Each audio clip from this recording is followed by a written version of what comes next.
Hey guys, thanks for rocking on the thumbnail. This weekend I saw Logan, starring Hugh Jackman, Patrick Stewart, and Daphne Keane. And guys, this is with the K review. I'm Victor, and you know what? I was one of those people, maybe probably the only person, who thought that this Wolverine movie should not have been rated R.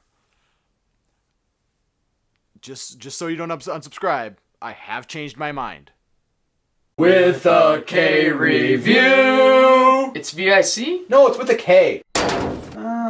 So right after the success of Deadpool, the entire Marvel universe was wondering if they should make this Wolverine movie rated R. And when I heard that they were thinking about it and they were going back and forth, I was actually one of the people who was like, maybe they shouldn't, because and only because they've made the character like PG-13 for the past 17 years. I mean, every time you see Wolverine on screen, he's a nice guy. He's not, horribly violent. It was really only in like X2 where he had that scene in the mansion where he's actually like stabbing people left and right, but there's absolutely no blood in what he's doing. I was like, okay, maybe they shouldn't do that and they should just keep the character the same. But then later on I heard that they were going to do stuff with the Old Man Logan series in the comics, and from what I've seen of that, it is really, really violent. But after I saw the first trailer for this movie, I was actually really, really excited because it looked like they were actually going to make Wolverine fierce. Okay, a little spoiler alert, I am going to spoil a little bit of X-Men Apocalypse if you haven't seen that one, but he was in there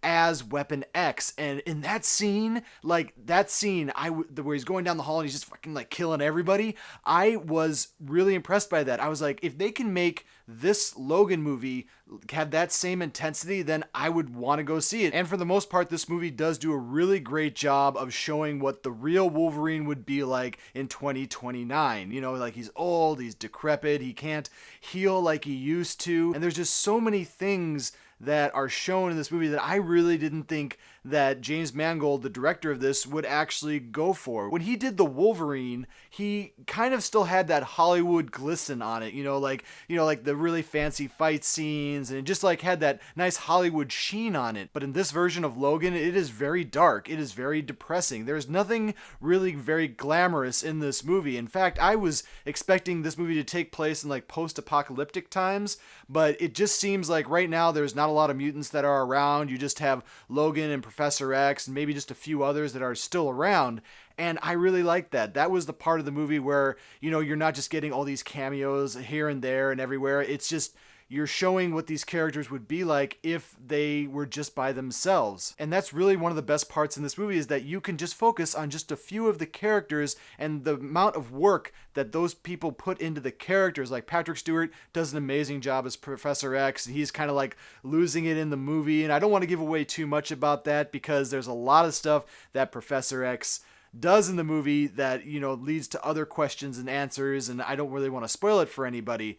And even Hugh Jackman, I feel like forever he has been put down slightly in this role. Like, he hasn't really been able to get into what the Wolverine actually is, this cursing, drinking, and all this stuff. And and that's what really makes it awesome. I mean, I guess cursing and drinking shouldn't make a movie better, but when you hear it come out of Wolverine's mouth and you see him do it, it just makes it that much better. And the other thing about this movie that really brings everything to be really cool is that it's not afraid to slow down. This movie's over 2 hours long. You have your first, middle, and your last act. You have the first act, which is really, really violent. You have the middle part, which is kind of like a road trip type movie where he meets, this girl and he has to figure out his relation to her, and he has a lot of interactions with Professor X, and you start to figure out some more things. Then you have the third act, which I don't want to give away anything about that, but the fourth scene, there is one scene towards the end with Wolverine, and there's this part where he's just,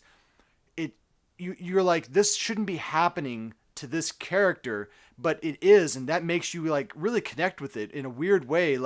I finally felt what it was like for Wolverine to feel the way he did throughout all these different movies, and how he's just been broken down and everything. That's what's really important about Logan, is that it's a superhero movie and it's a Marvel movie, but it's also a movie that, it's not afraid to just go out there and try stuff.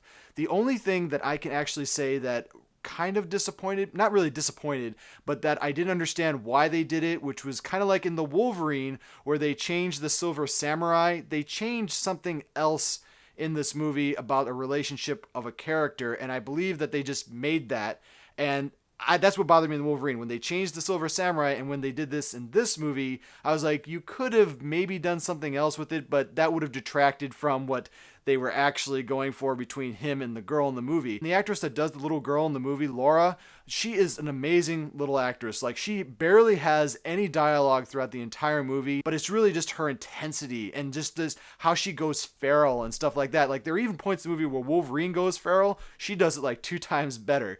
But that's what the best thing is about Logan, is that it gives that intensity to it, and it pulls out in the feelings. It's not afraid to just go there. And that's why I think I'm going to have to give Logan a 4K, and I'm going to give this one an honorary over 9,000 because it goes there. It brings you into it, and it doesn't, give all the flash like all the other movies did. It's just a really good movie. Make sure you go see this in movies for any price. Rent it when it comes out, and put this at the #1 spot in your streaming, because Logan is definitely the movie that we as X-Men fans and Marvel fans have been waiting for. Not because it's violent, but because it's good.